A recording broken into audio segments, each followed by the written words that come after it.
And our mics are unmuted. Look at that. It did it automatically. Everybody, there's only one buddy out there right now at the moment. So I'm going to go ahead and You got to go over to YouTube and do I'm your already thing. there. I'm already there and doing it. I'm going to watch on Facebook or YouTube. I don't care. Whatever you guys want me to do. It doesn't matter to me where you go. You can go anywhere you want. Let me edit this. Or YouTube. I don't care. Oh, my God. Whatever you guys want me to do. Okay. We got a thing going somewhere. Take your photo by the next level. Wow. Nope. I turned it off. Okay. Show more. Everybody. 6 people here. Hi, everybody. Hey. We'll all get with you shortly. Just welcome.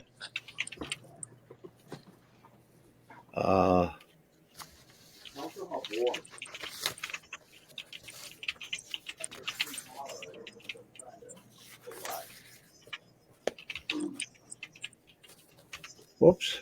Okay.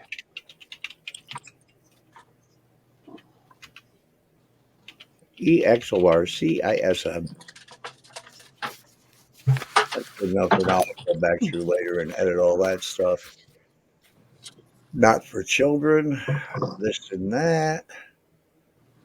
Got to get all my stuff done here. Sounds good. A mistake. Got my spray. You got your reading spray, do you? I got my big ice bucket over here. I got my spray for my throat. Gee, I have nothing. You know, there's got to be a lot missing from the transcript because I mean, if we were to read this word for word and go through it, what are you looking at? Maybe 20 minutes, 25 at the most. Mm-hmm. We were there a lot longer than that. Yeah, I imagine half of the stuff's missing. But it's better than nothing. Which just emphasizes that if that tape is out there, you need to find it. Yeah, absolutely. I wonder if that's the tape that's in Father Al's thingy. Wouldn't that be something? And I can see Alex Tannis or the NYU people giving him a copy. Oh, I'm requesting a copy. Queen Bee Jade, I kind of like that. Hi, Jade. Laura Lee, Kelly. Hi, Paul. I see you with a different name. And Carol. And other people were hiding in the background. Woo! We got some hide and seekers. You know what? I forgot my extension cord. This cord keeps wrapping around my foot, tries to choke me. Well, we have like 35 people that are supposed to be here, so if you got to go get your cord, that's fine. We'll wait. No, I'm not going to bother. Okay, I got to do something here before we get started because I keep getting notifications. And I'm not going to put that. Okay, notifications. I don't know if you can see the snow outside, but it snowed here. Oh. We got a little bit, but it didn't do anything. How do you spell YouTube? YouTube keeps notifying me of their nonsense. This is playing crazy, all those gaps in the pages. That's just absolutely nuts. That's why we're going to go through this, Paul, one day and tighten it up and correct it. And not correct it, but correct it grammatically. We're not going to change any of the words. Right. Unless it's an obvious misprint or an obvious mispronunciation. Yeah, I haven't the slightest idea of who could have typed this. I mean, was it somebody from Father Al? Was it somebody with Alex Tannis? Was it one of the students? I would doubt that. Who knows? But I mean, this. When I talked to Betty again, she asked me, and this is so odd that she would ask me this. It's like what Kelly said. Maybe time is, what'd she say about time? Timing is everything. Alex Tannis's niece. Oh. When she sent me a message back, and then I talked to Betty. Betty called me back again. That's 2 times Betty's called me from NYU. 2 times on her own accord. I didn't even leave her a message. Just called me. And she said, let me ask you one thing. I'm just trying to gather all my thoughts together about the Dandy House. And she said it like she knew what she was talking about. She Mm-hmm. said, "Are you aware of a Dr. Osis?" And I said, I don't. I'm afraid to say anything to you right now because you might be saying I've got something of his because I would fall over and die while I'm talking to you. And Yeah. she said, "No, I do have a couple articles here on Dr. Osis, and this is from Alex Tanis's not archives. Oh my God, collection of something." I said, "Well, we took a photograph, no eating. We took a photograph, no pills. We we took a photograph and sent it to Alex. Alex and Father Al sent it to Dr. Rosa. She said, "Well, I'm going to get into that. I want to see all about that." But she's going to read a lot of stuff when it comes to OSA. So we'll go from there. But all right, there's enough people here to explain what's going on. This is the transcript of the 1974 blessing of the house, cleansing of the house. And there's a lot of craziness happening here. Glasses change time.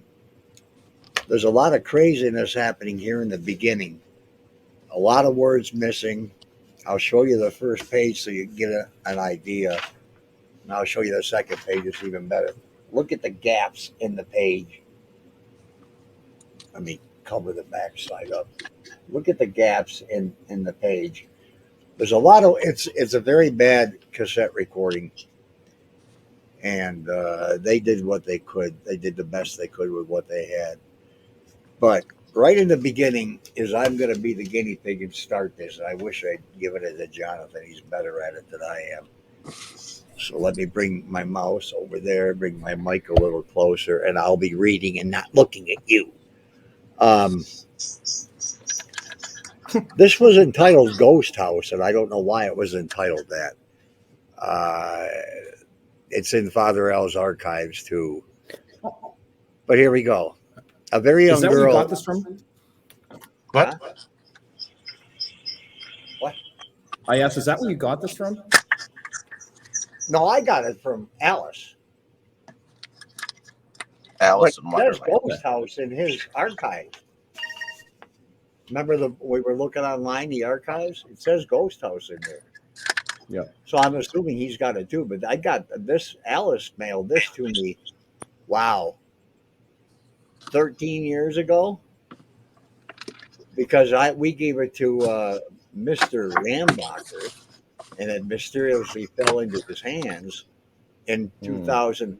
Actually, that would be 2011, I think, because 2010 is when I think I got it from Kelly. So that's real, or not Kelly. I got that's her last name, Alice Tanis Kelly. Alice Tanis Kelly.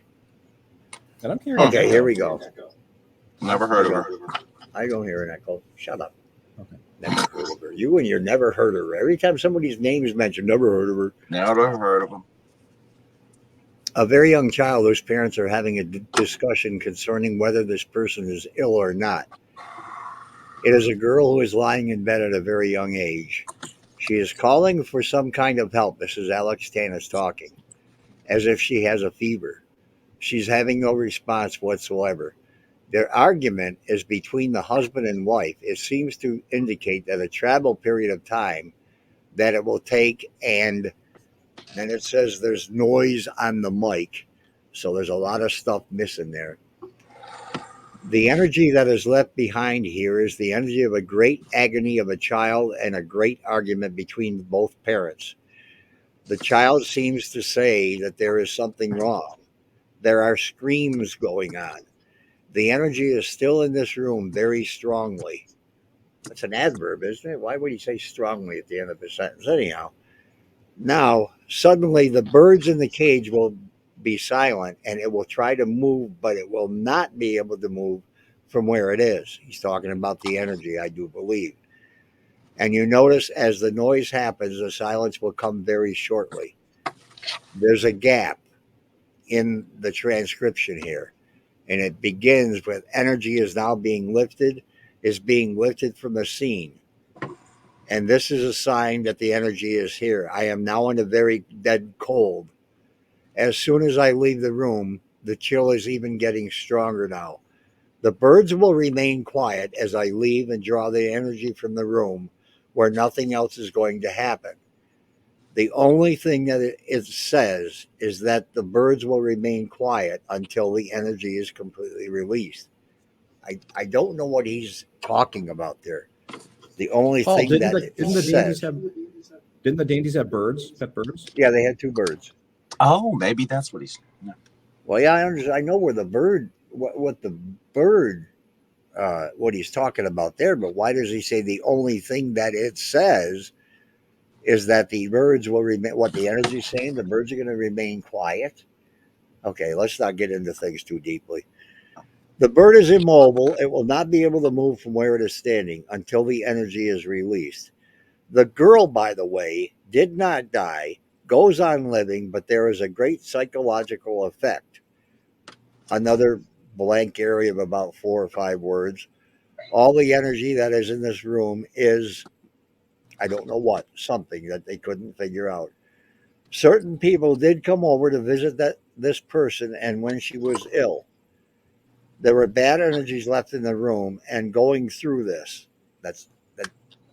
I don't know if Alex was talking in gibberish or what, but then there says silence. We go back to the bird. The bird will start very shortly and continue. Its will flutter and will move as the energy is decreased. The chill is leaving me. It will not return to the original state until I leave because the energy is with me.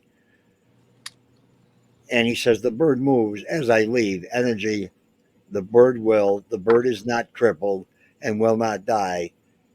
It's just that it is a sign that I am conducting the energy. It said that I have to leave before the, what the hell's with the bird? It said that I have to leave before the bird. My energy is so strong that the bird is not. There are other energies in the room which are also affecting me because it seems that at one point a young boy of 18 or 19 entered the house. He is now deceased. His energy is also in the house. Now I want to hear whether the bird itself, I don't know, blank blank thus far. Wow. The bird is still immobilized, very long blank, still here. I have to take a little longer to pick up that energy of the other person. The other person, by the way, blank, within the confines of this house, and there's a lot of space here. Now notice the bird has started. The energy is almost completely released. You will also notice that the bird in the other room is also perfectly as quiet. Primarily that the same is also affecting the other bird. I picked up the energy from here. I will now proceed room and out. And then the crew says cut. So, and then somebody says what happened, and then the crew's talking. The crew talks, and then at one point, the crew's talking about microphones. Will this mic work better? Just a bunch of mumbo jumbo. Then Alex Tanner said, "Do you want the dog to come upstairs with us? The dog that was outside, that one." And the crew said, "Yes." I don't remember a dog ever being there. Well, this is before the Exorcism, so I don't know. Then we go back to the microphone again. The case is over here. Do you want the case? Alex Tanner said yes. And then Alex Tannis again begins on this one. I want to start in. The vibrations are that of a very elderly, lonely woman. This woman is in her 90s, and the energy that she has left behind are very specific energies that she seems to have had, and the energies are the certain things that has disquieted her over a number of years. Among these are certain deaths of people who have passed away, in which the energies were even influencing her, and that she is trying to release them.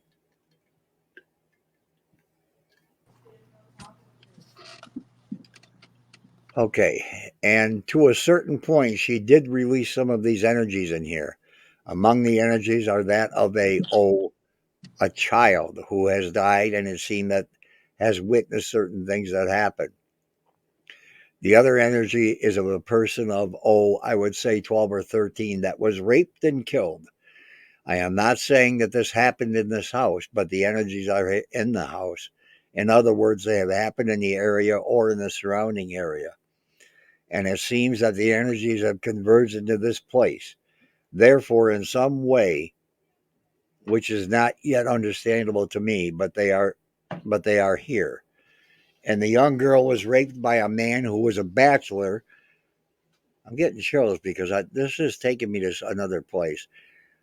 The young girl was raped by a man who was a bachelor, and the most incredible thing about it all was that he hated women very much. And the aspect of this is here.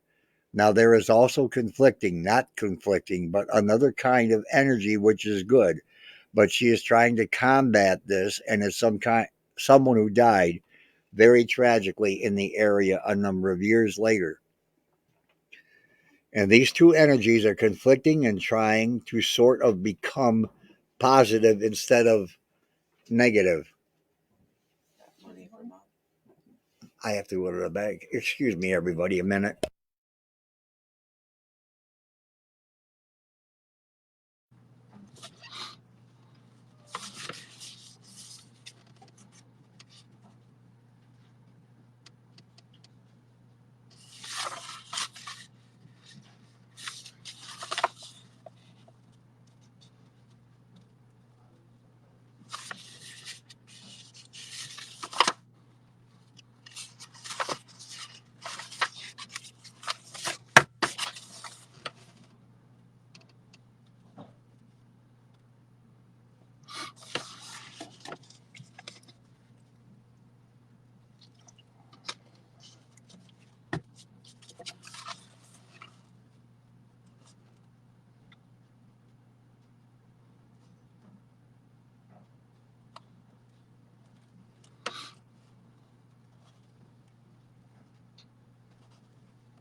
I'm sorry, guys.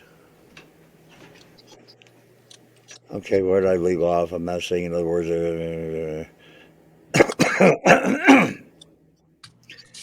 Therefore, in some way, it is not understandable to me, but they are here.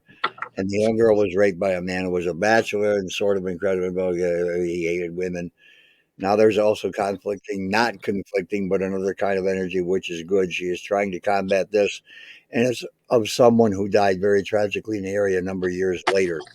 And these two energies are conflicting and trying to sort of become positive instead of negative. There's a kind of, again, the chills are hitting me, and the latter part, who was killed by an accident, which was very tragic. The scene comes in a not foul play. A young man who was 18 or 19. Both are 18 or 19. There's a chase that takes place, and in this chase, one of them gets hurt. The other one, by the way, has suffered greatly in the area and is still suffering today. I believe that the person is still living today, the other person that is involved in this. For some reason, all these energies are converging in here or in the area, causing all this energy. Why this house has been able to pick up these energies, it says that the house seemed to be built on a lot of water. And the water is holding on to a lot of these energies and the sound energies, and it seems to be confined in this spirit of this house. And that is why many things are happening here. Now, this elderly woman who knows a lot about this, and she has never told. Now, there are other things which she carries where they're concerning very unusual deaths that have happened. And the deaths seem to begin again, not taking place in this house, but deaths that she realizes that happened and that they are not accidents. To be exact, they number about 7 or there, I would say, of thereabouts. over a number of period of years, and by years I mean over a number of, let's say, 100 years. Now, some of these she has been able to pick up on her own, which she seems to be extremely intuitive about, and was wrapped up into this. The woman was not crazy nor senile, as some of the people have said. It seems that at one point it was decided that she was going to be put away, but it does not tell me at this point that she has ever been put away. The entity of the woman, the information that she has seemed to have died with her. There's a lot of energy that she has placed. I'm sorry. There's a lot of energy that she had paced this floor back and forth, and she had often come down to here to this window. As I am walking now, the chills seem to be hitting me, especially out into here. I don't know where he's talking about. He's walking throughout the house. It seems she was able to somehow see quite closely a lot of the energies, and it seems that she attracted a lot of these energies by her aging years, which is something which I have not yet been able to understand. But in past times, I have seen this happen, that in the latter years of people, in the latter years, people who are thought to be paranoid or schizophrenic, what they have done, they have picked up a lot of these energies that surround a certain area, and therefore the person seems to have taken another form or certain things they were battling, and therefore were not really something of senility or crazy or anything else. It's just that they had the power to pick up the energy and it was within them. Even with this light so strong, I am now freezing, as if really freezing, to a point where it seems to be appearing more and more into the area. There also there has also been the death of a man in this house, in this room. I wish I knew what room he was talking about. A death which was very drastic, death of agony, but it is not murder or suicide. The energy is also in this place. Now we must realize that there are a lot of things that are happening on of these energies. What I am now going to do is pick up the energy that is here, that is the coldness that is in me, so that I can release it. You will note that the sound of the energy tell me that you will no longer hear the crickets from outside. The energy is being picked up not quite good. Whew. I wish I had given you a couple more pages. The light effect is that the energy was picked up and then lost, that the energies have gone on and off, which has caused this light to happen. All right. The energy has now been picked up, picked as you see the lights go out. They will have to return. The energy force is forcing me to say that it does not want to leave. There it goes now. It is. We are ready for it to leave. It has now left. I have now picked it up, and I am going to return to this as we go along. The light will remain, and I am now going to go into the house. Can we cut, please? And then the crew is talking. I'm sorry, I'm afraid I was a little exhausted here. Then a man said, "No, you weren't against it. Alex Stannis, the energy is here, but her fiance has a very tragic death. The energies are extremely strong in the sense that there are not hate energies, but sorrow energies that have happened. And the reaction is that she does not want the energies to leave the place. The tragic. What has happened here is that the person drowned, the male person drowned by a tragic death. And the woman has never gotten over it. And please, anybody who's listening, don't say he drowned in the pond, because this was happening many, many, many years before the pond was put in. The woman has locked herself in this room. Now, I know he's in Mary's room. I remember him talking about Mary's room and the woman locking herself in there. From time to time, it would not come out. There is the sorrow. Yes. Why? Why not? You must, you must, you must. Time is gone. You must. It cannot be. A child cannot be born.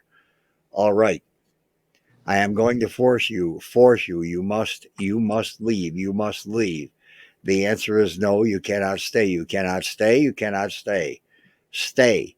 Whispering, you must leave. All right. Heavy breathing, gasping. All right. Heavy. Now, I don't know if that's him heavy breathing, gasping. Horrible, horrible transcription. Let's go inside. Let's go. Let's go. All right. The burn is there. I know you burned me. I realize it, but I'm going to take you with me. No matter what happens, I'm going to take you with me. Kind. All right. I'm holding on to you. Go ahead. No, you're not. You're not going to take over. I'm going to have you and I'm going to take you with me at any cost. All right, coming. Let's go. Let's go. I want to break you. Break you. Gasping in brackets. Now that tells me that he was gasping. Let's go. What happened? And the man said you were, and this is unintelligible. Alex Tannis, boy, I feel like I'm a heavy with weight. And then the boy, I'm glad that's over with. Oh boy, yeah, it's going out right now. Okay, now they're recording. Yes, I'm recording. I want you to hear some of the comments on this one. And Father comes in and says, "Well, you were first speaking in the same tone, in the same way as you did down here, in a very calm way, and sort of commenting on the different vibrations that you got. And then all at once you stopped for a moment, paused for a moment, and then you start. You were completely unaware of us, and you started talking to the entity that was there, whom you had described as a blind girl, a young blind girl, and that it was very evident that the spirit did not want to leave. And you kept saying to it that it had to leave. And we couldn't hear, of course, the spirit, but we could get the implication that it was determined to stay there. And you were saying with more force each time that it should leave. And then as you did this, your whole body began to contort, especially your face, your hands, your fingers curled up, and your arms began to, your mouth began to open and contort, and you were in a deep trance. I've seen this under deep hypnosis, the same thing. And you were very in a very, very deep trance, and the energy was fighting you completely, and you began to sway and to start to fall backwards. And I put my arm around you and began to hold you, and then you just simply seemed to just drop almost down to the weight was almost more than I could hold. I had to brace myself, and I could barely hold you up, and you remained that way for a while there until the very end. I don't know how much else to mention, except I did notice too, as you walked into the room, at least one or two lights flickered on the outside. I noticed that, in fact, my eyes went out to look at that. But whatever it was putting up a tremendous battle, and you felt. Then it says completely exhausted, but you didn't give up. And I wouldn't say after I put my hands completely exhausted, but you didn't give up. And I would say after I put my hand around you and I said before to support you, but also I felt to try perhaps to give you some of my energy. And after I did that, you seemed to be a little stronger and you seemed to continue the fight. But there was one moment there when your voice went very low and it seemed as if the spirit was going to win out. It really did. And then you sort of took up the fight again and managed to absorb the energy. Alex Tannis, as far as now, I feel great. I was burning. When I came out of it, I was burning like hell, pardon the expression. I realized there was a lot of deep breathing when I came out of it, as if I had won out, and I had. And the question could be asked: did I win out, or didn't I? The question I feel I did because where am I? If I hadn't, there would probably have been a very large scream from me and a woman's voice, which would have said she won out. So from the reaction, I can see my own become because I don't feel any effect of her, around. I feel very strongly. I know I don't feel, I know that I picked up the energy. I think that the weight energy, Father, seems to realize that I had fought it and that I was holding on to it and that I wasn't going to let her take me over. Father, great, great. I can hear him saying that. I can hear that little voice of his. Alex, there was no time that I felt that I was in any danger because I know that I am always protected in some way. This is the first time that I did go this far or that something has happened to me. The other was merely conversation. Father, you said there was some more conversation. Do you recall what the conversation was? How did it appear to you? Wow. And this is Father speaking. Well, it seemed as if you were just telling this entity that it had to go. and it kept refusing, and you kept saying that it had to go, it had to go. And in one instance, you said something about, no, there can't be a baby or something of that nature. We'll have to play the tape back to see, but there was some reference to a baby or about a baby. I don't remember exactly. Alex Dan is speaking now. Wish you could speak with somebody else's voice. You're doing well. This is Alex. Do you remember where this scene took place? Did I say something, anything concerning it? Father, oh yes. This is Father L. Oh yes, you mentioned that the girl had a boyfriend who died.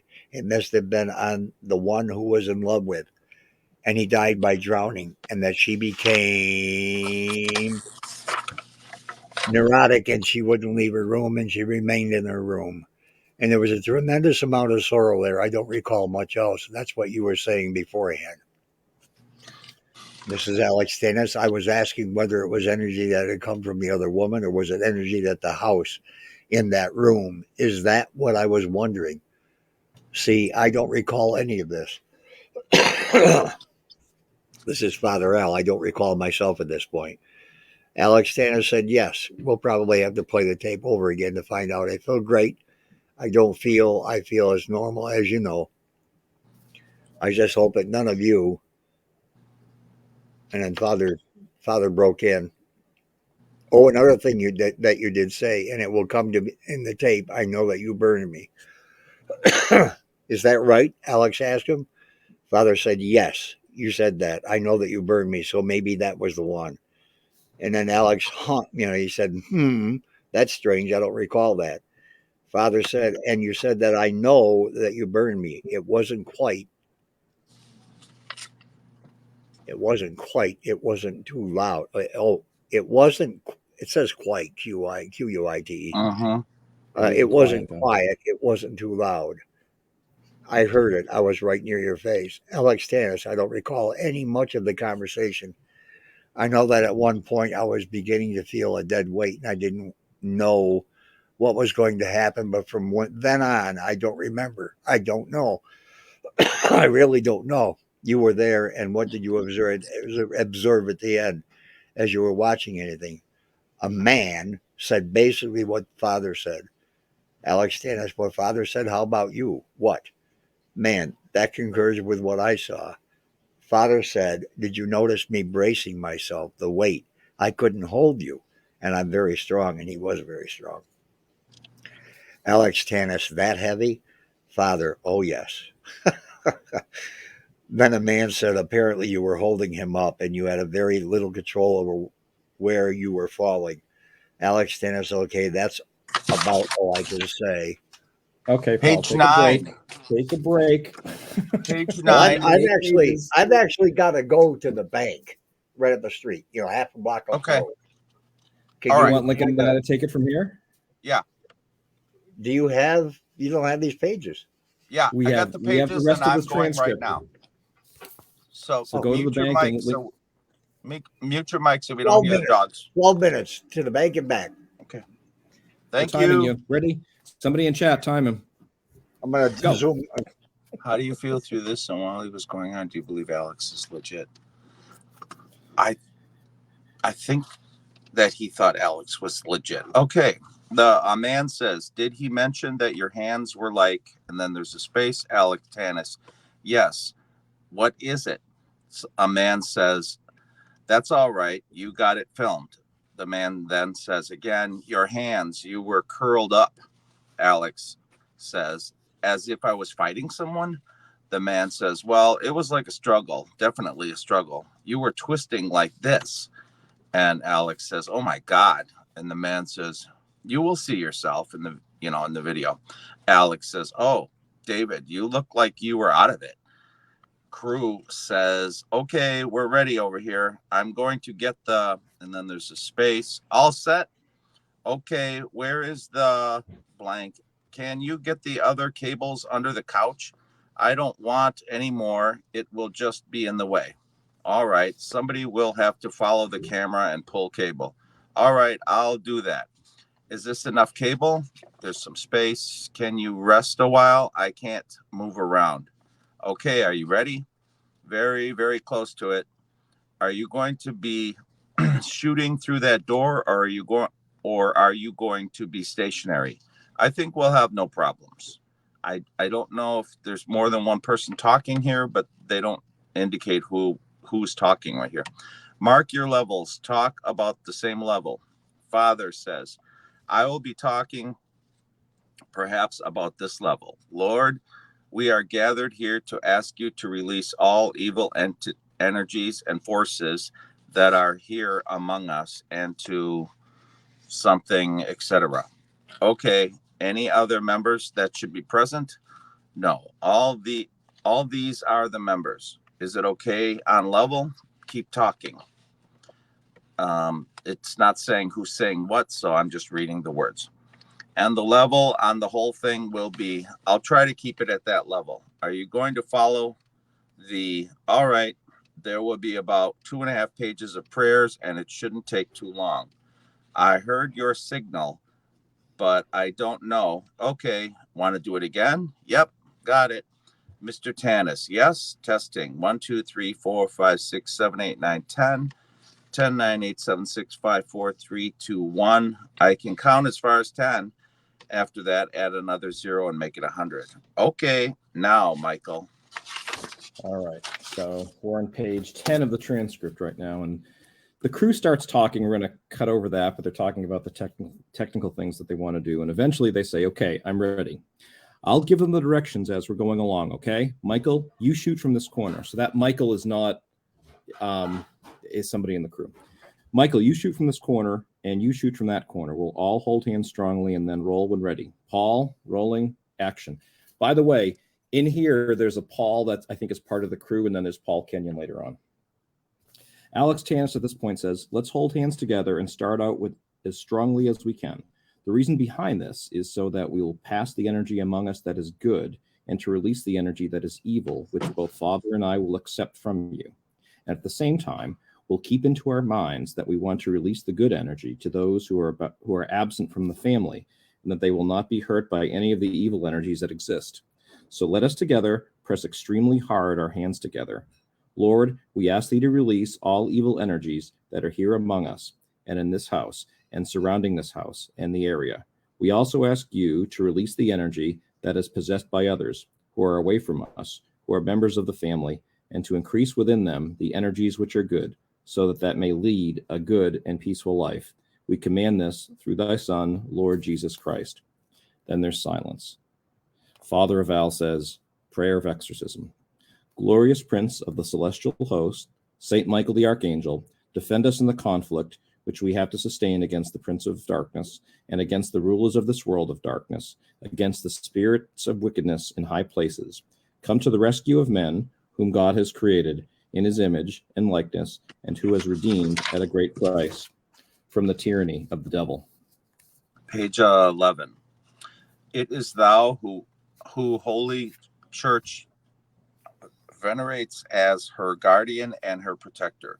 Thou whom the Lord has charged to conduct redeemed souls into heaven. Pray therefore the God of peace to subdue Satan from beneath our feet, that he may no longer contain men captive or do injury to the church. Present our prayers to the Most High, that without delay they may draw his mercy down upon us. Seize the dragon, the old serpent, which is the devil and Satan. Bind him and cast him into the bottomless pit, that he may no more seduce the nation. In the name of Jesus Christ, our Lord and Savior, strengthened by the intercession of the Immaculate Virgin Mary, Mother of God, our blessed Michael, and Archangel of blessed apostles Peter and Paul, and all of the saints, and all who are in the holy authority of our ministry, we confidently undertake to repulse the attacks and expel the devil. Let God arise and let his enemies be scattered, and let them that hate him flee from before his face. As smoke vanishes, so let them vanish away as wax melted before the fire. So let the wicked perish at the presence of God. Behold the cross of the Lord, free hands, free bands, and then there's a space of enemies. The Lion of the tribe of Judah, the offspring of David that conquered. May thy mercy descend upon us as great as our hope in thee. We drive you from us.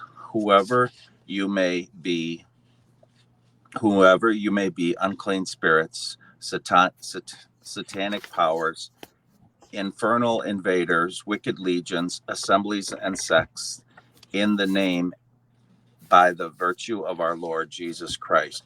You may be snatched away and may be driven from the church of God and from the souls redeemed by the precious blood of the divine man. Cease by your audacity, cunning serpent, to delude the human race, to persecute the church, to torment God's elect, and to sift them as wheat. This is the command made to you by the Most High God, with whom in your haughty insolence you shall pretend to equal. The God who will have all men to be safe and to come to the knowledge of the truth. God the Father commands you. God the Son commands you. God the Holy Ghost commands you. Christ commands you. The eternal Word of God made fresh, even to have our race outdone to your malice, pummeling self, becoming obedient unto death. He who has built his church on the firm rock and declared that the gates of hell shall not prevail against her, because he dwells with her all the days, even to the consummation of the world. The hidden virtue of the cross requires of him, as he does also the power of the mysteries of the Christian faith. The glorious Mother of God, the Virgin Mary, commands you, you by her humility and from the first moment of her immaculate conception, trusts your proud head. And this is Father Al continuing, page 12. The faith of the holy apostles, Peter and Paul, and of the apostles commands you. The blood of the martyrs, the pious intercession of all the saints commands you. Thus, cursed dragon, and you wicked legions, we abjure you by the living God, by the true God, by the holy God, by the God who so loved the world as to give his only begotten Son, that whosoever believeth in him may not perish, but may live life everlasting. Cease deceiving human creature and pointing out to them the poison of eternal perdition. Cease harming the church and hindering her liberty. Retreat, Satan, inventor and master of all the deceased, enemy of man's salvation. Cede that place to Christ, in whom you have found none of your works. Cede the place to the only holy Catholic and Apostolic Church, acquired by Christ at the price of his life. Stoop beneath the all-powerful hand of God. Trembling, flee at the invocation of the holy name of Jesus. This name which causes hell to tremble, this name which the virtues and the powers and dominations of heaven are humbly submissive. This name which the cherubim and seraphim praise unceasingly, repeatingly, holy, holy is the Lord, the God of hosts. O Lord, hear my prayer, and let my cry come unto thee. The Lord be with thee, and with thy spirit. Let us pray. God of heaven, God of earth, God of angels, God of archangels, God of patriarchs, God of prophets, God of apostles, God of martyrs, God of confessors, God of virgins, God who has the power to give life after death and rest after work, because there is no other God than thee, and there can be no other. For thou art the creator of all things visible and invisible, of whose reign there shall be no end. We humbly prostrate ourselves before the glorious majesty, and we supplicate thee to deliver us from all the tyranny, the infernal spirits from their snares and their furious wickedness. O Lord, protect us by thy power, and to preserve us safe and sound, we beseech thee, through Jesus Christ our Lord. Amen. From the snares of the devil, deliver us, Lord, that thy church may serve thee in peace and liberty. We beseech thee to hear us. That thou hast crushed down all enemies of the church, we beseech thee to hear us. Then Alex says, we command thee that all of this happens, that all of this be for the rest of our lives. And then there's a long period of silence. And Alex Tanis continues, page 14. Mrs. Dandy, would you explain what happened to Beth after I sent her a piece of my hair? Were you having problems in the house? I think it's Mrs. Dandy. For some time, she had been hearing voices of a man and a woman talking about her. And after she got the hair, they were discussing you. I believe it was the woman who said they couldn't get her because Tanis was with her. And the woman said, we've got to find a way to get it off her, meaning the bracelet with the hair, I would imagine. Alex then says, and she has been carrying that bracelet with the hair ever since then. That was a question. Was there any harm that has ever come to her during this period? Mrs. Dandy says no. Alex says none whatsoever. Michael, would you tell us about your accident that you had as much as you can remember, and we will see if we can fill in from there. Michael Dandy, October 20th, a friend of mine and I were out in my car, and he suddenly lost control of his hands and drew a picture of a buzzsaw on the window. And that's about the last thing I remember. And when I had my accident, at the exact spot where he had drawn the buzzsaw had been smashed during the accident as if by a head, but there was nobody else in the car but me. It was impossible for me to hit there in the window of the car. Alex says, did you feel anyone in the car when you were driving the car along, Michael? Michael says, I have no recollection. Alex says, no recollection. Could you relate concerning converting the buzzsaw, what incident had happened earlier?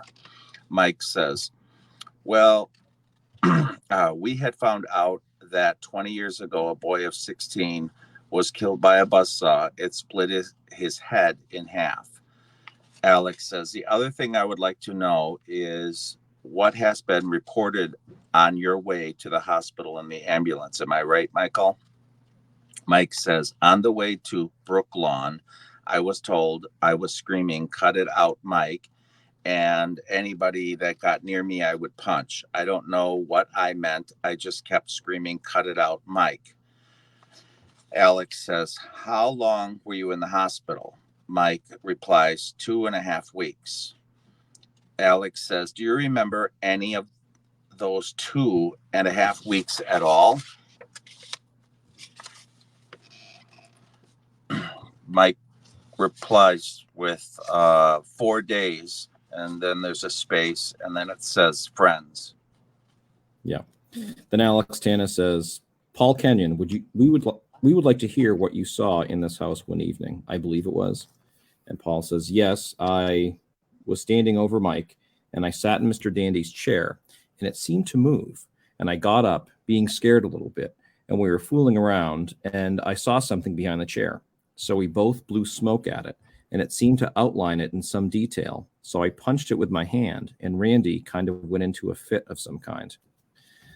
And Alex says, was this the first time you had noticed something in the Dandy home? And Paul said, not really, no. I had a feeling sometimes that something was moving about or something like this. Alex replies, we have just gone through what I call de-psyching a house, where there is a lot of energy. I don't call it exorcism. And of course, Father Alphonsus did the exorcism also with a prayer. To those of the Dandy home who participated in this, did any one of you have any feelings? Can we start with you? What feeling did you have? Did you have any unusual feelings while we were praying together? And in the script, it says a girl, so it's one of the Dandy girls. It says, well, I just felt like the time, and then there's a space, room ghosts that time. So I'm going to guess that was probably Beth. And then Alex says, in other words, you felt very peaceful. Yes, very peaceful. How about you? And then he turns to a man, and since he wanted to ask the people in the Dandy house, I don't know who this other man was. Maybe it was Phil. The man says, I wasn't in it. And Alex Tana says to another man, how about you? And this other man says, I didn't feel anything strange, just my ears were burning, but I attributed that to the lights. So I'm guessing they were warm, hot studio lights. Alex says, over here, what about you? And another man says, not really anything.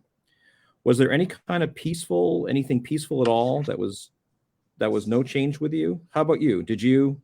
And another girl, number 2, said, well, I got, and then there's a gap.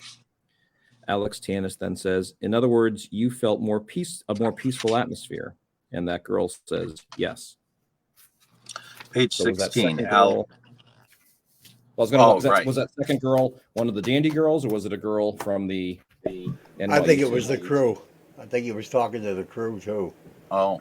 To get their feelings of what was going on, because the whole crew was following him around the house like a bunch of ants. Oh. Page 16. Alex says, how many heard the cry on the outside? Did anybody hear it? I didn't hear it, but I just wondered how many heard it. You heard it in the kitchen? Well, now turn it over to Father Alphonsus, who has been extremely helpful in all of this, for which we are very thankful. And we'd like to have you summarize how you feel being a clergyman over here at St. Bonaventure, the university, I believe. Father says, well, I would say I have been investigating hauntings of this kind for a long, long time, and this is the most complex that I have ever come across. I think you yourself mentioned it was too. We have the combination of so much poltergeist phenomenon plus so many apparitions. I don't think there are any causes on record that shows this. And what I do believe that members of the family have produced a psychic energy which certain entities are using to manifest themselves. And I think that between the things that we both did, I think that we have been able to control them, and I hope we got rid of them. How do you feel about that? Alex answers, I feel that we have gotten rid of them. I felt much more at ease this time than the first time that I came in, although we were working very intensely in trying to de-psych the house itself. And after it was all over, I felt very content with myself. I think you did also. As we were talking, some of the experiences that we had shared, it was very, very happy. I was very, very happy that you were close by at one moment from what has been said. I don't know what I would have done. I guess the good Lord sent you along to, I think there's a space there. But I will agree with you, and we had spoken about this prior, that both the energy in the house, the people living in the house, and the energies that had been left in the house or in the area a number of years had gathered here, and therefore the children and the friends who had been visiting here had been able to kind of mix these energies together, which had been causing the phenomena. And that's why in our work or our de-psyching the house with the prayers to ask for the evil energy to go, even to leave those who were not present, and to bring in the good energy in which we'll start building up, in which nothing will happen again. Prayerfully this way. So I think that in all, you should not fear what has happened in the house prior, but just sort of have a strong will now and leave it strong so that you will not let any other energies come in from any forces from any other place.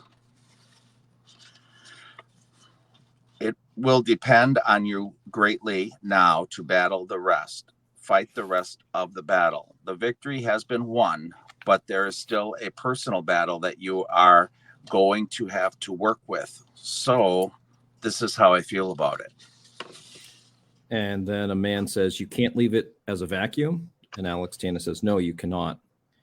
Then another man, who I wonder if it's Father Al, says, you have to build up either a prayerful spirit or a spirit of love or positive vibrations, whatever term you want to use. But you have to build that in your own life. Otherwise, you're open to all kinds of psychic forces. Alex Tanis replies, you don't have to be in a house like this. You could be walking on the street. You could be picking up some of these vibrations, and you can carry them back with you. So in other words, you have to build what I call a positive attitude of mind, and to remember that whatever positive attitude you have will be for the good, and to stop feeling. That's the first thing. Then a man from the crew says, all right, cut. Let's get one.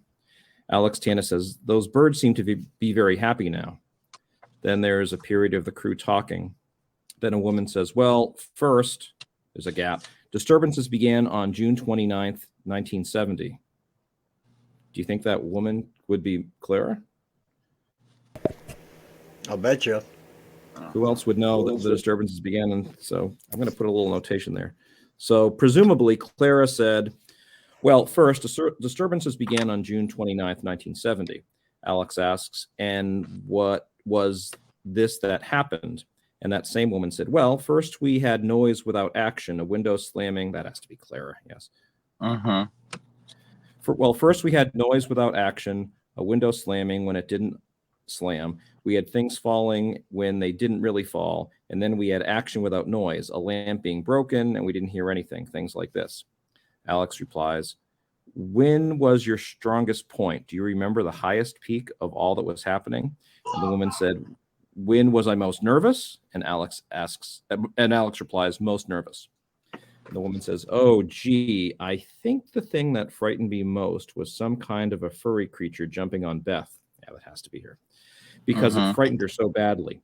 I knew how scared she was when she came down, when she was hysterical. I knew it was not one of our animals. I had them downstairs, so I think that was what frightened me most. And somebody says, okay.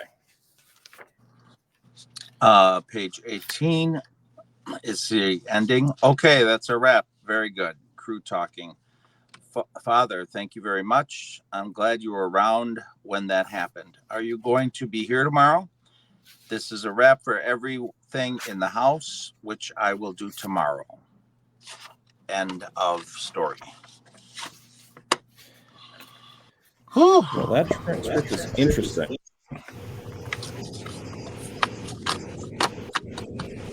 Yes, to say the least. Wow. Well, there was a lot of talk on the 14th. There was a lot of interviews on the 14th. There was a lot of walking the grounds on the 14th. We walked from the house all the way to the hanging tree. Alex was looking around and talking to whoever, talking to us, talking to Clara. He said at one point that we would find two graves with purple flowers down at the field right across from the house, all the way down to the far wicked witch of the west, so west, the northwest corner of that field. Careful. I gotta remember. Hi, Melinda. That's when right now when he was walking through the area, and he said we would also find two more graves down by, that would be the northwest. Is that right? West. That's west. That's, yeah. Geez, I'm terrible with compasses. Northwest corner of that field with purple flowers, and when he got down by right next to in front of the hanging tree. There is a message for you. My phone doesn't say that anymore. What kind of garbage is that? I shut that off months ago. He said that he hears the name Clarice, and I don't, he's not saying that because of Clara's name being so close. But he said the name Clarice, and that's never been even in, a spirit box that I know of, but you never know what you're going to hear in a spirit box.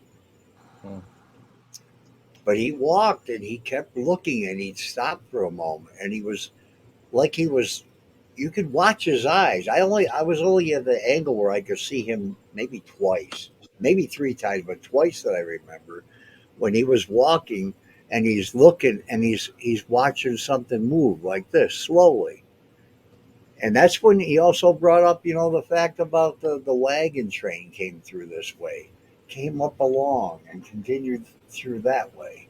And he's pointing at, the house behind him. So Wow. did he have the strength of the spiritual guidance to say that? And then we hear about the. I mean, he was the first one that ever mentioned the stagecoach. Nobody ever did before that. Nobody had any inkling of a stagecoach going through there up until 1974. In Clara's book and my book, based our books a lot, other than the personal experiences, everything else was based on what Alex saw, what Alex Mm-hmm. felt, what Alex derived from the house. So, and Alex said there were seven spirits in November of 73 on his first visit, but he could only pick up on one that that was in the house that was strong, and that was a female. So I don't know what to think of it. So And I Alex was really first this there on November 17th, 73. sometime in the fall. I don't know the exact date. It was in the fall of '73 And when he this came. this took place when? April. This this Yeah, is April 13th April of 13th. '74. So I'm confused about the transcript. Him talking to, or well, he's talking about energies on 73, but he said there was only one spirit that he felt strongly in the house, and that's why Mm-hmm. we were confused from seven to Right. one, being lied to or whatever. But I do want to tell everybody I've got a lot of feelers after. Jesus, so it's kind of ludicrous to even say this, but I had graduate students looking through the archives for me. Well, they say they were. I was gracious enough to send them some bucks, not a lot, but enough to say thank you. And they were looking through the archives of NYU. They had at the time three different TV stations. Three, I don't know if you could call them stations or not, but kind of like what the Buzz does down here at Bona's. Um, Audio visual. They had separate entities on the campus. And now I just talked to Alice Tanis Kelly, Alex's niece, Alice Tanis Kelly. And she will at the end of April. Isn't this weird? Because I wrote back to her and said, I hope you don't drop a bomb on me. She said, by the end of April. I said, I hope you don't drop a bomb on me and send me a message on the April 13th or 14th and tell me you found something very crucial to the Dandy House, because those are the 2 days. And the fact that Alex shook my hand in the fall of '73 and said April 14th. That's all he said to me. Those were the first two words. He didn't say nice to meet you, pleased to meet you, how are you doing? He shook my hand, looked at me and said April 14th. And I said, what about it? I don't know where I would get the inclination to say something like that, to think that fast, but I did. And he said, yeah, it's your birthday, Paul. And I looked at Father and Clara, and they didn't know my birthday. Nobody knew my birthday up there. I'd bet you $10 right now Clara doesn't know my birthday.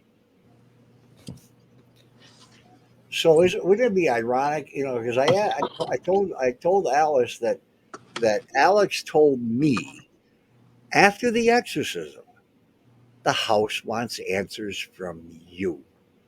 And he said, you.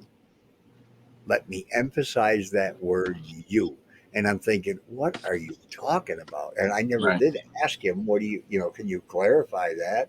I was frankly afraid of the guy. Not afraid, but um, I don't know what the right word would be. Yeah.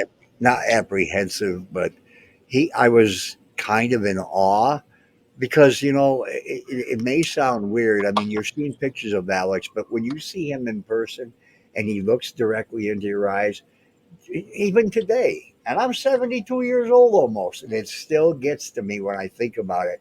When I think of looking into this man's eyes it's like looking into something that is very holy. That's the best word I can use. I mean, he wasn't. He was no, not even intimidated, Mike. It was more of a holy feeling. Like, I didn't meet. I saw him. We were in Phoenix when the Pope came through, and he stopped at a red light and looked right at all of us. And I know we caught eyes for a brief moment, but it's just a really strange feeling when you were raised Catholic and you meet someone who's very, very holy. It's very humbling to meet someone like that. If Hmm. you're a devout Catholic, you are very you feel so small against them. At least I do. Uh, my aunt was a nun, and when she came to the house around Christmas time to visit, it was always such a strange feeling to have somebody who dedicates their life to God, who's in your presence, and it's just a really weird feeling. But when I looked at Al, that's how I felt. That's how I felt around him. I don't. Hey, can I get some clarification on something I saw in here? It's part that Link read. You two probably know all about it. I've never heard this piece of it. It's on page 14 of the transcripts. And Alex Tanis asks Michael Dandy, Michael, would you tell us about your accident? And Michael says, October 20th, a friend of mine and I were out in my car, and he suddenly lost control. So he suddenly lost control of his hands, and he drew a picture of a buzzsaw on the window. Yeah, I Yeah. remember. Windshield. I remember And Claire that's about the telling me. last thing I remember. And when I had my accident, at the exact spot where you had drawn that buzzsaw had been smashed during the accident as if by a head, but there was nobody else in the car but me. So who was the friend who lost control of his hands and drew the buzzsaw on the windshield, presumably? Well, now because Randy wasn't with him, Mike Neff wasn't with him, Dave Thompson wasn't with him. There's no one else to put in that car. So I wonder if he's saying before that happened. I don't want to assume but I wonder if maybe before the accident they were out for a drive with a friend. The friend kind of lost control of his hands. These are Mike's words. Drew a buzzsaw, and I assume the blade, on the window, and then later on, be it the next day, the next week, the next month, where that buzzsaw was, that's where the impact was, and they crashed right at that spot when he drew the. Anyway, I thought that was first confusing to me. Second, I thought interesting. he was talking about two incidences. He was first talking about when he had a rider, and then he was saying again, and then well, he didn't say a while later, but I think what he meant was, and then the second incident at the same spot in the road is what it sounded like to me when I was reading it. No, I think he's just saying. But let me throw this out there. Is it possible Mike had a passenger riding with him before that, but he didn't? Right. Jesus Christ, I can't even ask him that.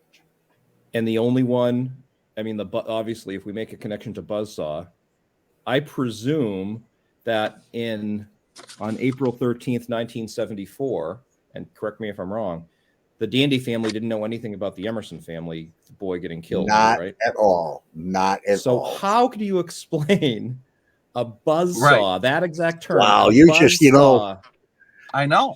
Sometimes you can read something and you can read it aloud and not catch every nuance of what you're reading. But you just did. Well, That never especially the way dawned this on is me. written, Paul. This is written horribly. Especially the way yeah. this is written, it's written horribly. It is written horribly. It's terrible. Link was reading that, and I thought, what the heck? I never put that together. And I had read this a couple different times. But I remember Mike saying that, but it still didn't dawn on me. I didn't say, wait a minute. This is 73, this is 74. Even at that point they didn't. Well, yes, they did. They knew about in 73, they knew about the accident with Alfred Cowell hitting the kid, but they didn't know it was Alfred Emerson that he hit. He hit a kid.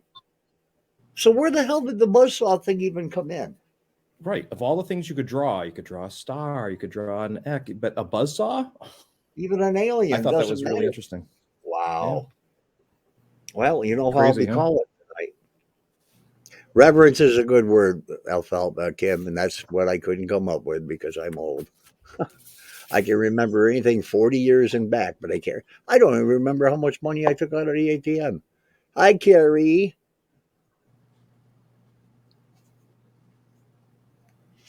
Well, say hi to Carrie. She was one of our guest talents on here. Wink. Hello, everybody. Hey, Carrie. Well, I would really like to take the time Holy to go through cow! this That's and kind of rocking my head rewrite, right now. not rewrite this, but I'd like to take the time Everybody heard to the house clean this up. stream. Huh? Everybody heard the house stream. Melinda, including me. I was sitting right in the doorway with two of the crew members. Well, except for Alex, because he said he didn't hear it. Did anybody else hear it? Yeah, so Alex was in kind of a trance at this time, right? Right. And then later on, he's saying, "Okay, what did I say? What did you experience? What?" And I would never ever think this. There'd be no reason for me to ever think that anyhow. I don't think anybody ever would, except those who really scoff. But when Alex came down after the lecture at St. Bonaventure, we got back to the house before Alex and Father. When they came to the back door and he walked in, the reverence feeling it immediately hit me. I was still okay. Blake will know exactly where I'm standing. I'm standing between the stove and the table. I was standing right there when he came in the back door. Father came in first. Alex came in. Uh, uh, Mary was over by the kitchen door. Clara was right in front of her. I'm sorry, Laura was by the kitchen door. Clara in front of her. Mary was behind me, but over toward the where the door is now. That wasn't there then. Um, and I can't remember where Mike or Beth were. But anyhow, when he walked in, uh,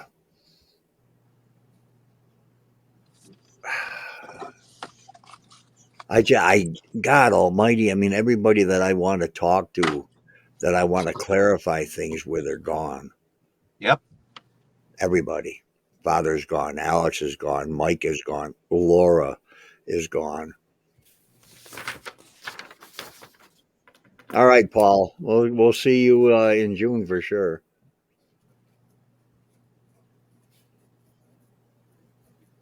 I'll be calling Clara later on tonight. She's 3 hours behind, so it's only 4 o'clock. I would call her right now while we're live. But the last conversation I had with Clara is she doesn't care. And she's working on something right now, anyhow. And I shouldn't say it that way, she doesn't care, but she just doesn't want to get involved to the point where she's in the limelight again because she's been in the limelight several times and each time she got burned badly. But she should know of all people, I'm one that would never hurt her, and I stick up for it every way I can. How well is the transcript how well known is the transcript to the cleansing? Well, I've never given it out to anybody but Mike Rambacher, and it mysteriously fell into his hand because he was a bum. I think Dan does that. I don't think too many. I don't think too many people have it. But Alice did you told get? me, huh? Huh? Did you give Dan a copy of the transcript, or did you get it from another source? He must have gotten it elsewhere. I didn't give him one. I won't give it out no more. I'll never I give wonder it if to he got. anybody. You want to get it? Go through the channels and find it. I hate to be rude, but after I got burned by, yeah, you know what, Jade, I'm scatterbrained right now. But when I was reading the parts, there were a couple of parts when I was reading Jade that you came to mind immediately. And why do I smell food cooking? I don't even have a sense of smell anymore. I don't. Since COVID, I've had very little smell. Um, but a couple parts came to mind. So we'll have to sit on the dock of the bay out there.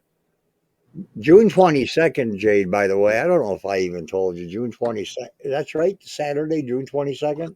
I'll have to pull a calendar. Sure, you don't want to pull up your itinerary.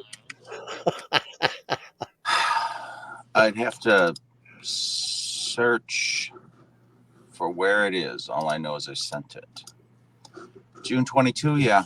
Okay. Well, you said 11 to 2, but we can probably extend that a little bit because we're going to have Wednesday and Thursday, or Tuesday and Wednesday to really bust a gut on some things. Yeah. I don't think the room link, it probably won't take us more than to prep it, scrape it, paint it, 4 hours together. Yeah. Let it air out. Yeah, even if we fight about the colors or whatever. I ain't got to fight about it. You can paint it black for all I care. It'll really be dark in that room. Yeah. I hope Dan's watching so he can hear it out loud that I'm going to rip the paneling off the ceiling in the master bedroom. Dan, just relax. It'll be all right. Don't want to give you a heart attack. I just said Clara doesn't want to be in the limelight. She's tired of being hurt. Yeah. So I'm just answering. I'm answering Kelly. It's not hard to confuse you, Kelly, or what's not hard? I'm confused, but it's not hard. Yeah, it's not hard to confuse her. Anybody have any questions about anything pertaining to the house? Let me ask a question.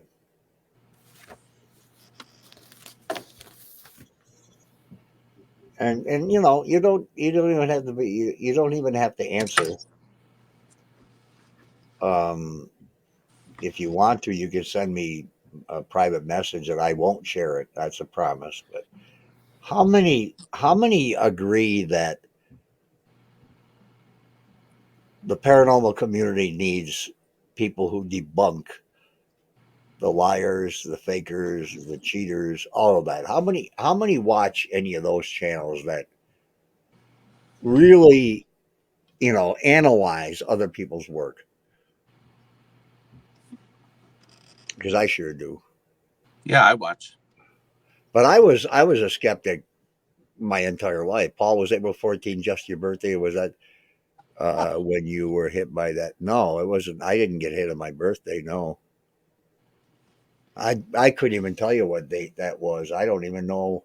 It was warm out, so it could have been any time between May and August. I honestly don't remember the month.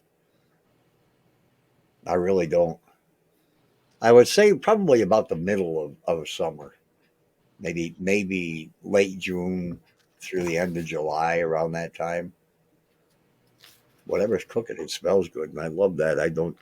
A real paranormal expert should do everything to debunk it before believing. Yeah, I agree, but I'm not talking about a real paranormal There are no experts, Kelly. I don't even want to. I don't even want to hear that word expert. There are no experts. Um, I don't think they should have to um, debunk their own stuff. They just have to be honest with people. I do have a question. Why was the Saint Michael prayer used by Father Al? The Saint Michael prayer is the prayer of exorcism, anyhow, part of it. Why did he think that? Why did he think that would be effective in common the spiritual activity or spelling of questions? If you get, do you have the Roman ritual? I've got a copy of it. I've got a copy of the Roman ritual of Saint Michael. Yeah, there you go. Melinda just said it too. Saint Michael is the protector, and you'll see Saint Michael's name used many, many, many times in the Roman ritual. He was he was trying to protect the family from whatever was there, and he was also trying to rid the house of entities, energies, spirits, ghosts, whatever. He never felt anything demonic there. But I'm going to say this on a go out on a limb and say, who the hell can feel demonic? Who can feel a demon? Who can say that that's not some miserable sob from the in the afterlife that was a miserable sob alive that is just carrying out his miserable life? Yeah, he Now wanted you to sound like banish. Marianne. Huh? Now you sound like Marianne Winkowski. Why? What did she say? She said the same thing, that if somebody was miserable in their Oh, life and they decided to Yeah. not continue on where they're supposed to continue on and remain earthbound, they're going to be miserable. They're going to be miserable people. Right. I just always believed that a demon was one who was cast out, and I don't think I used to think anyhow that God wouldn't allow that demon to come toward people. I don't know. I don't know because there's so many aspects with the Catholic religion who are the ones that hide it in the closet. They don't so much anymore. They don't hide the Roman ritual in the closet these days. Well, Yeah. I think the church would say God allows demons to do that, but God keeps them on a very short leash. Yeah. Yeah. Hey, Paul, Yeah, during that's this what I've whole heard. house cleansing, was Phil there, or did Phil decide to go somewhere else? No, he was there. He was there. Okay. Yeah. He must be But one of I'm the men wondering. who was Well, yeah, asked. because during the in the beginning, well, even toward the end, what you were reading, every once in a while there would be a entry from. It just says man. Man Right. was talking, and he was talking like a crew member. So I am going to guess this transcript was typed by somebody either from St. Bonaventure or from the Alex Tanis Society for whatever the name of it is.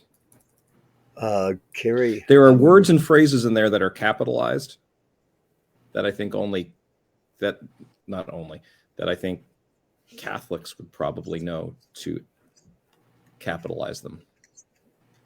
Yeah, If that makes sense. Well, yeah. If you're talking about God, you're going to capitalize he or him. Or, Even beyond that, there are Yeah. just phrases in here that I picked up that I underlined that said I don't know. That's my guess. So I wonder if Father Al did have a copy of this tape and one of his students did transcribe it, or if he himself transcribed maybe it. that's maybe that's the tape that's in the one archive too. Gotta get up there. There's no doubt about that. I believe I can. Okay, Carrie said I believe I can only because I dealt with the demonic before, and it's not because I'm a psychic medium. It's because I dealt with it and I think I can feel it. I'm sure I can please no. I'm sure I can please no judging, place no judging, but I can believe that. Okay.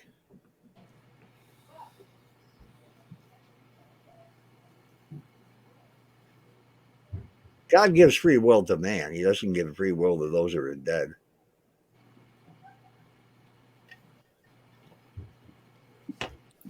I mean, I don't. Again, I was raised Catholic, but I don't believe in purgatory. I don't believe in the limbo area. I don't think that or that plane exists. I think there's heaven and there's cast out. I don't know if it's fiery depths of hell. How can you burn the rest of your life? I mean, how can the Franciscans have archives that are of great extent? If Father did have a copy, they might have it. Well, he's got everything. Actually, in the library, when you walk in the front door of the library, there's a large room to your left. If you follow that room all the way to the end and against the wall, all of those bookcases are Father Al's private collection. Everything. It goes from the Amityville to the 1400s. It's got everything in the world to do with theology, with black magic, voodoo, with everything this man studied. Everything. He didn't just read a book about it. He went out there and got involved in it. That could be Kelly, living hell on earth. I know I've had my piece of it. I guess we all have at one time or another.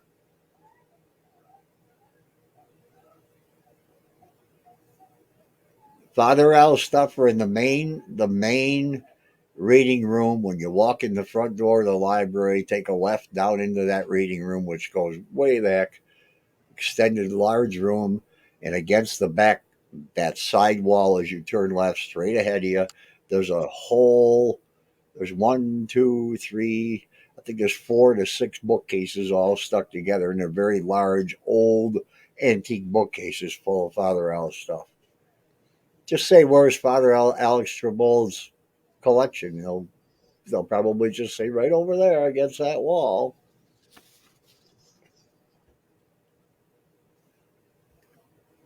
So, Paul, was Alex Tanis ever burned in the house? He was in Mary's room. I think that's Was it in that part. was it Part you were reading, 74 or was it his first time there? that would have been prior to the exorcism, Okay. walking through all of this stuff where he said, I know you burned me. Yeah. But then he says, I don't recall saying that in 1974. He doesn't recall saying that. So again, I guess he was in that trance. That's I'm glad you brought that up again. When he in the fall of 73, he walked through the house. Clara walked him through. I do believe Father Al went with him. We were just kind of hanging in the kitchen. I think I was going to steal a handful of Captain Crunch out of it. I used to eat Captain Crunch all the time. And You were when he hungry. came, we went into the living room. We were just sitting in there waiting for them to come downstairs.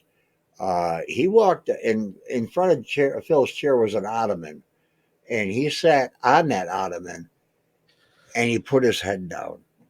He just sat, and then he brought his hand up to his forehead. And when his face came up, he looked like he was 40 years older than he was when he walked in the back door. I swear to God, I'm not exaggerating. He looked like a very old man, very tired old man. So I mean, maybe what he had really took it out of him when he confronted whatever it was. But I want to hear this tape. I want to hear the tape. It's got to be in. I'm going to have a backroom talk with Dennis Frank and say, "Hey, Denny, come on, help me out, will you?" Because there are private, and I wouldn't expect him to do this anyhow. I mean, you can't do that. But there are private boxes of his archives that are not available to the public. There are several. And why would that be, do you think? There are names I written in really there don't. that for confidentiality? I'm sure something's confidential, but it would be of particular people or of particular sites or of particular exorcisms or anything that he did in the past. I don't know, Jonathan. I really don't know, but I'll ask Dennis point blank. First time I met Dennis, I really didn't have I was just giddy to be able to sit down and him bring 3 crates in front of me. They're like the old cardboard, with the lids on them, the big cardboard portfolio boxes with the lids on them. He set them down on the floor in front of me, and he said, "Well, there you go. Have at it. Do what you want. There's a copy machine right up the stairs and right behind the pole there, and you have to pay for your copies, of course." Which I had to keep going over to the front desk and saying, "I need a bunch of more dimes. I don't have any more dimes." So I went around the library asking students, "Do you have any dimes in your pocket?" I remember one girl gave me 6 and I gave her $1 anyhow. That's funny. But this time, the next time I go to his archives, I'm getting copies of everything all the way back from 1944 when he was doing research on Hitler. Bring your cell phone. Photograph everything. Yeah, well, who thinks about that when you got a flip phone way back there? Well, no, this time though. Yeah. Rule from the Catholic Church or by the priest or family. Confidentiality. That too, but a lot of his stuff is open to the public, Mike, including the well, I think this is I'm sure I remember seeing a copy of this in his collection.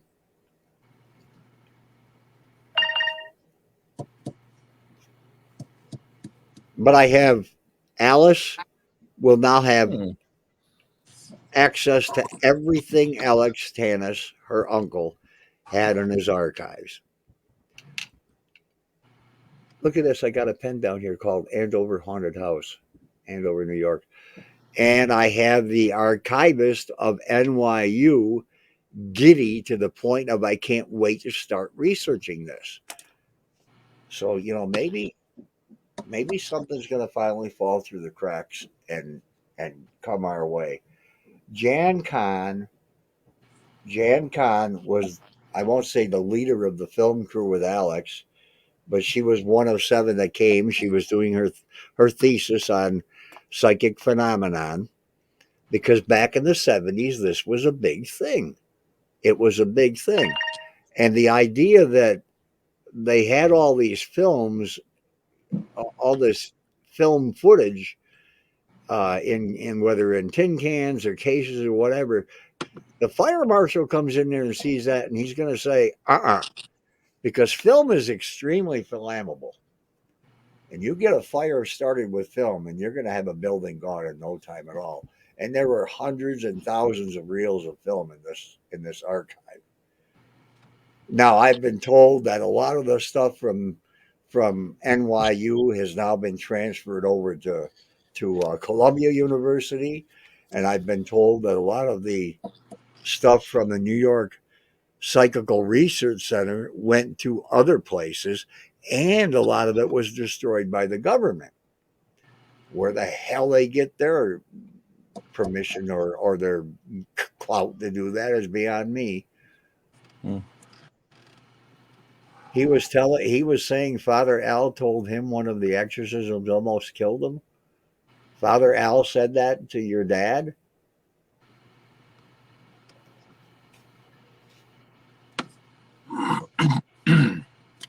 One of the exorcisms, so I wonder how many he performed. Right. That's probably in the restricted materials. It probably would be.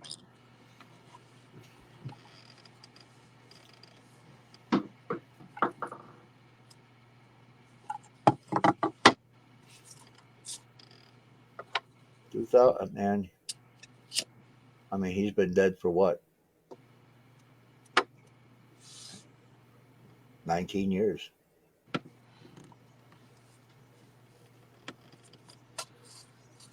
I came back in 99. I saw him in 99. I saw him 3 or 4 times in 99, once in 2000, and I left him alone. Why did I leave him alone? He was a friend.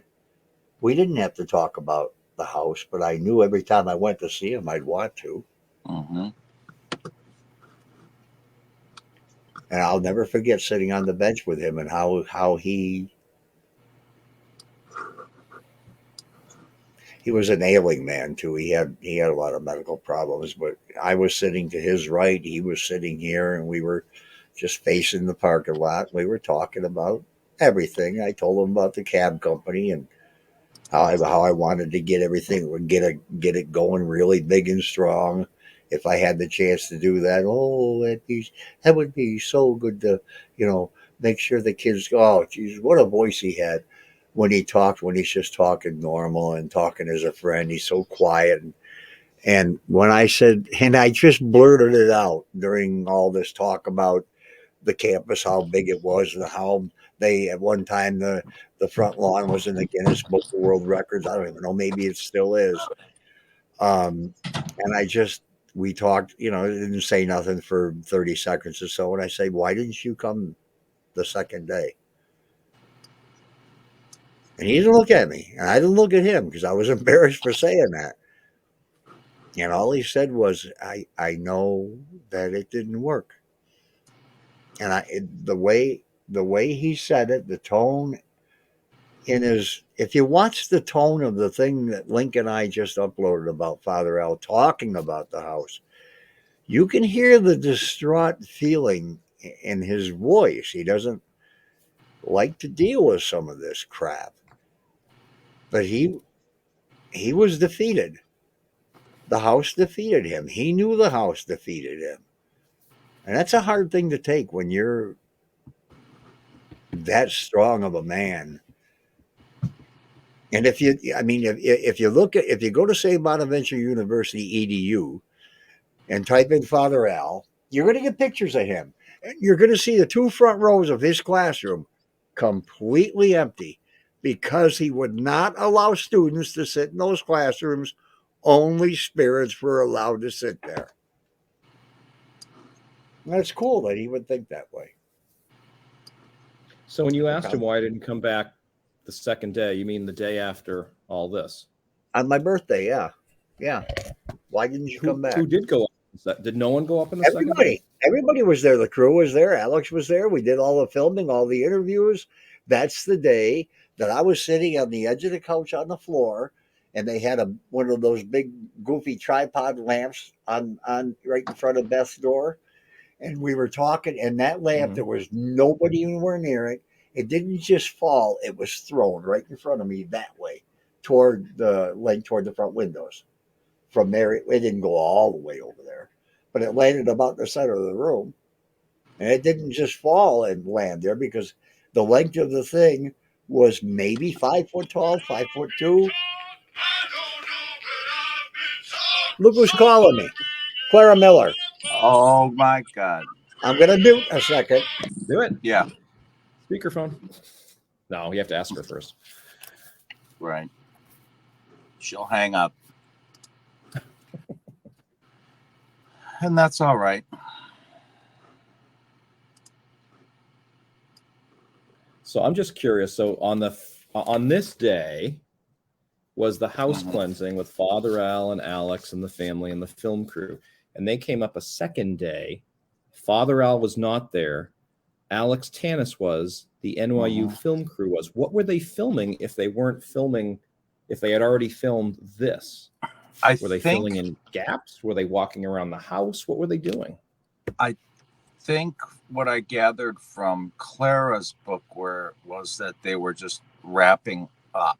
They were discussing how things went. I think because she was doing this thesis, it was like, I don't know what they're called, but it's like the end scene, if you will, of the thesis where people can talk freely about how things went and everything and getting firsthand. I don't know much about doing thesis work, but I got the impression that instead of her saying, so in my opinion, everything went well, blah, blah, blah, she's going to get firsthand. I think that's what she wanted, because she wanted Paul to say what he really felt. And of course he wouldn't, because Tanis was there and he was 18 or 22 or whatever he was, just a kid. And he didn't want to buck up against somebody well known and just threw a curveball at him, telling him his birthday the day before. He didn't feel qualified, and I think she wanted that follow-up conversation so that she could probably turn it in with her homework, is what I really, Do it now. Okay. So where's that transcript? Hi, everybody. It's just me. There Hi, she Clara. is, the one and only Clara Hello, Miller. Clara. Clara. No, I'm telling you. You watch the chat in about 10 seconds, people are going to be having hearts up there and smiley faces and everything else. Oh, yeah, right. We love you. So I wondered, if there's no chance that him... Oh, God. I'm so happy I got to hear her voice. No, I got the impression that, she was just following, doing the closing of her thesis. She didn't know the Dandy family. She was just there to get her I mean, I think she did a good job. It's nothing against this lady, this girl, but I think they were all there to get a grade, you know, and I thought they did well. Everything according to Clara, you know, they were very respectful and they did what they had to do. They were listening to Alex. They were listening to Father Al. But Well, they at had the a end of the tape day, No, well, they had a tape of this, and somebody transcribed it. So it would be an interesting follow up to see, or you read know, the transcript of what was talked about that day. and when you guys were talking about it, the extensive exorcism YouTubes that I watch, which I mean, it's a YouTube is a YouTube, but when you have well-known, according to them, they're well-known exorcists on there and they're talking about it, they are never ever meant for public view.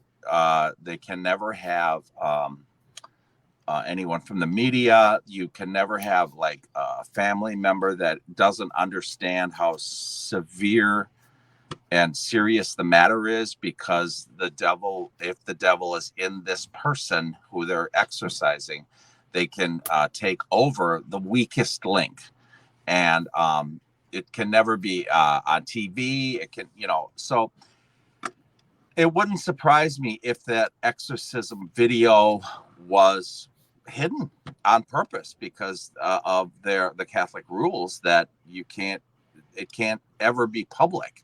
So it wouldn't surprise me if they hid it, whatever they do, it wouldn't surprise me if it's hidden. And with the things that I just read recently, with what someone had reported out on, and I don't know their names, I'm not hiding the names. They said that one copy or may have gone to the Catholic, whatever word they used, but like the organization. So that tells me it might not be in Father Al's possession, but in some other Catholic area where it incorporates the religion, not just St. Bonaventure. So I will bet that it's not even at St. Bonaventure. It's probably protected and hidden in a place where this region of Catholic churches send their most sensitive stuff. Right. I don't mean to be a negative Nancy or whatever the word is, that people use nowadays.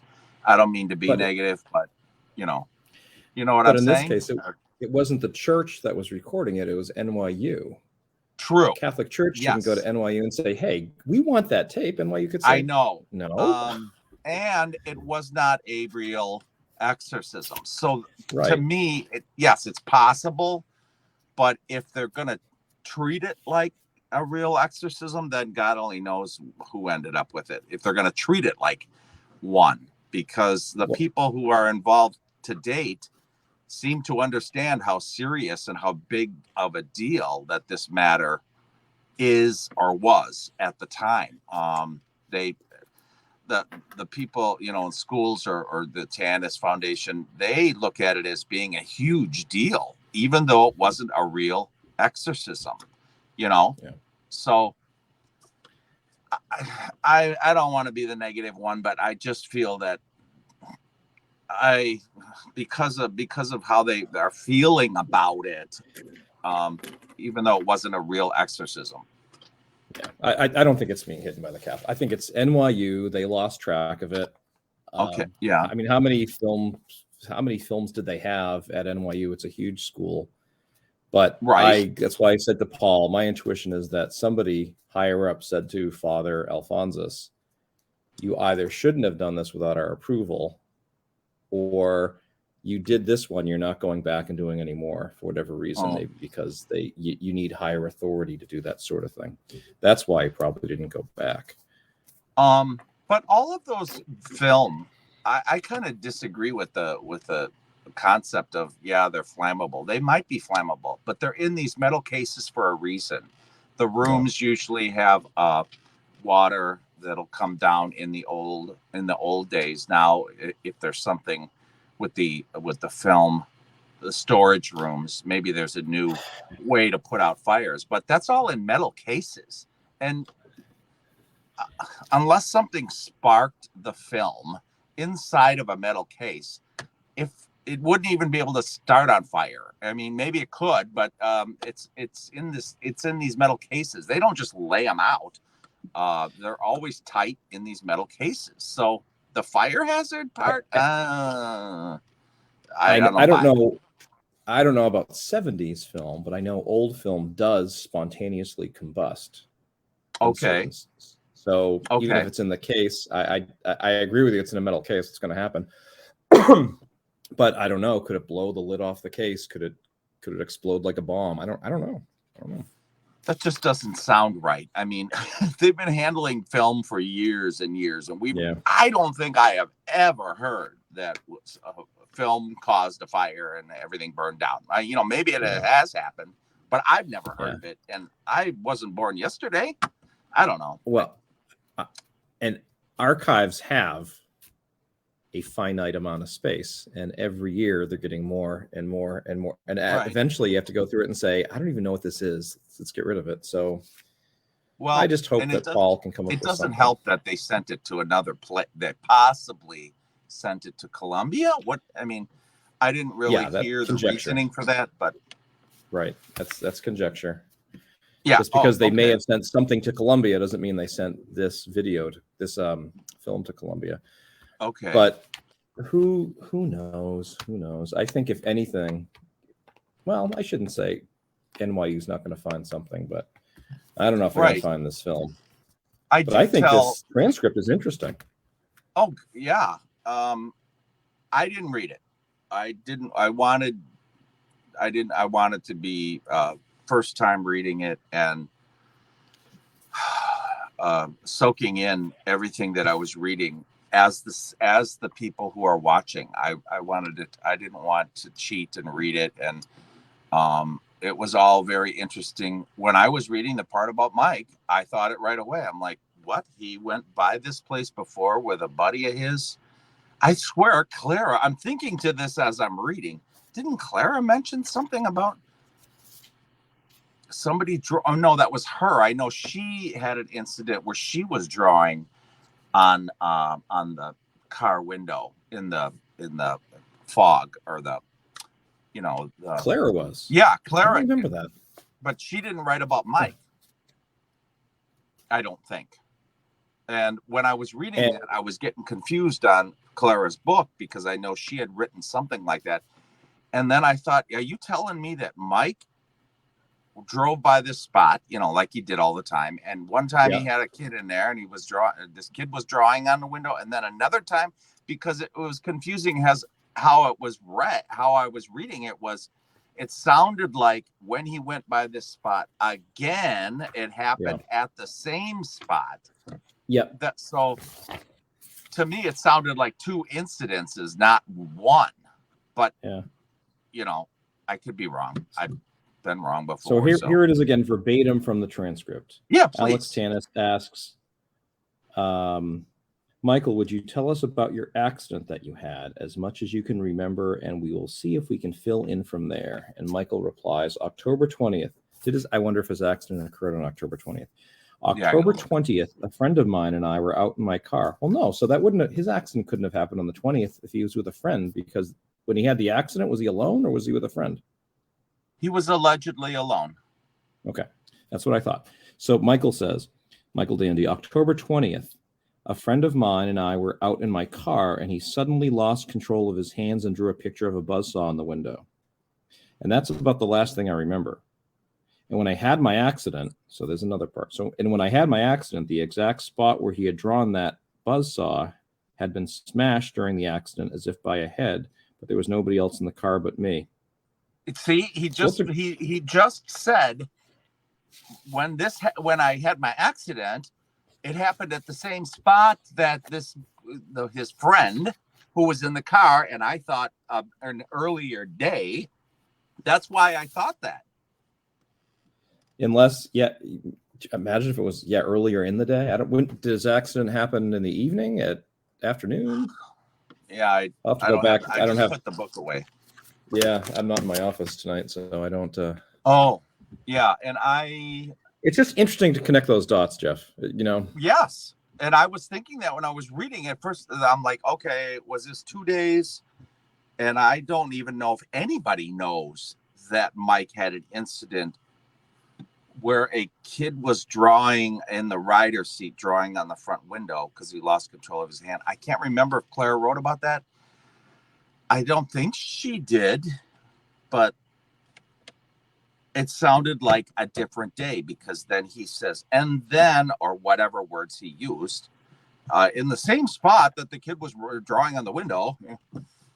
Yeah. To me, it sounded like it was a different day, and he got into a wreck at the same spot that some kid previously had. But Paul says, no. So I just I don't want to argue about it. I just let it go and think to myself that it sounds like it. Yeah. I mean, I suppose a skeptic could say, okay, two teenage kids are in the car. Mike's driving. And this other kid, the window's getting foggy. Yeah, he just kind of draws a shape on the window. Whatever. And he lost control, quote unquote, lost control of his hand, and he was drawing. Yeah, but maybe he's just horsing around and being goofy or whatever, or who knows what. But I find, and maybe the accident happened. Mike thinks the accident happened right in that spot, but maybe it happened half a mile down there. Who knows? Who knows? Yeah, I think it was interesting. Mike specifically said that because, of course, this is after the accident, and he's trying to piece things together. Maybe Michael's recollection was wrong about that. But I think the idea that he said buzzsaw. Yeah, he brought up the buzzsaw, and according to Paul, that was never anything that was talked about way back when. And what are the chances that Mike would have? What's the chances Mike would have known about it? So that's wow, that's a wow right there. That's why I'd like to see Paul, and if he wants our help, we go back through this transcript, we clean it up. We don't change the words. We just reformat it so it's easy to read. And then Paul, kind of like Clara did with a revisited book, Paul, and maybe brackets, italicized, puts his own little annotations of things. Oh, yeah. Yeah. All right. I had to take a second. Yeah. We were discussing, Jonathan, what were we discussing? All sorts of things. Yeah. We were discussing Father Al. We were discussing the location of the videotape of this. We were discussing the day after what happened to that transcript. If they somebody transcribed this and recorded it, where's that recording? Then we talked about Mike and the buzzsaw again, and Clara shared some really good news with me. She has a producer. I know who he is. I'm not going to say his name. She has a producer who's contacted her. Wait, did she say we could talk about this? I wouldn't be talking to you, Link, if she didn't say go ahead. Just wanted I'm so happy right now. I just want everyone else to hear that she's got a producer that has offered to do her story about her book and her book only. No fudge. No over exaggerated bullshit like everybody has already done with her. He's going to go from page 1 to the end. He wants to know everybody who was in her life, if they're still alive. So she said, when you get a call from him, just tell him what you got to tell him. And this is a solid thing. Finally, she's going to get her, as she said, her vindication against all the bad that has come to her trying to tell her story, and all they do is lie about it. Good for her. He's just going to use her book. Wow, man. Her book doesn't need any exaggeration to make it fascinating. No, it doesn't. And that's what I can't understand. But all these people that like the fake rocking chairs and shit in the background have got to make their channels big. Yeah. Have a demon walking around. Her story is phenomenal. You sent me a video. Why am I going to show that? That has nothing to do with what we're doing here. Let me look at it. God, I was so happy to hear her voice. You have no idea. That just, oh my God. That Well, I will tell you that she might be squeaking over to her computer in a second. I She was just doesn't. She happy to said, hear "I'm her. just not doing well right now." I said, "If you can talk to me, you can sit on your ass and listen to us." Right. Yeah. She'll talk. I'll get her on here. We'll have a discussion just like this. She doesn't want to be on camera, which is fine. Yeah. But I'll set her right here, or she can get on StreamYard. I can just do it like this. You heard her well enough, and we can have a conversation. You know, Paul, Marcy's- you are so lucky Why is that? because you got to know her. Oh, I love her to death. I always Mhm. have. 50 years, 51 years. She's my second longest friend. My guitarist George has been my friend since 8th grade, and she came in not too much, not too many years after that. All right, I gotta share this with you. Let me get it full screen. Kelly sent a video, and I gotta share it with you. It's real short. It's only 14 seconds long. Let me get my screen up here. Where is it? Which one is it? This one. Let me share that. Let me make it full screen so I can get it all on there. And then I'll hit the play button. Is there volume? Yeah.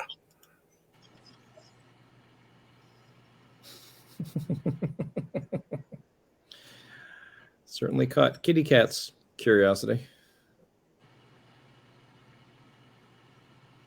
Oh.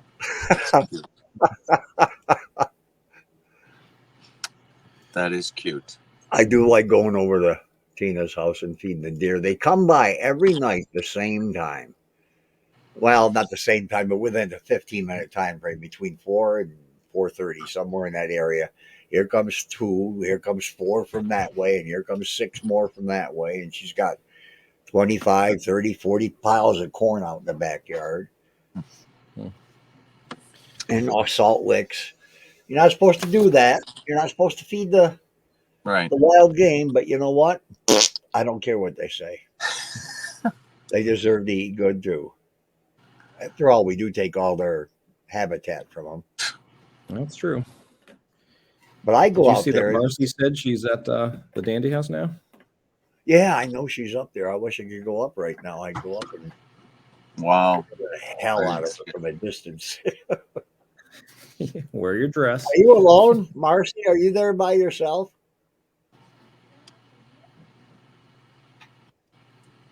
Tina's sick right now. That's why she couldn't get on. Oh, that's too bad. Huh? That's too bad. Dinner? Okay. Well, we are going to be long. Yeah, we're getting 2 hours here, gents. Yeah, gents. All right, I'm coming. All she right. made a big roast and stuff, so I'm going to feed my face. Good. In the pressure cooker. Yay. Oh, All right. man, that's going to be great. I want to thank everyone for coming. Yes, really. So. Tonight's too busy or busy? Too busy? What's too busy? It's busy. Tonight's too busy. All right, everybody. Thanks for coming. I'm glad busy you got with Clara for a few seconds, but I'm going to get her on here to have a chat. Okay. So I hope you enjoyed the exorcism. All right. I hope Thank you. Keep your spirits in your house and didn't scare them away. We'll see you all later. Night. All right. Good night.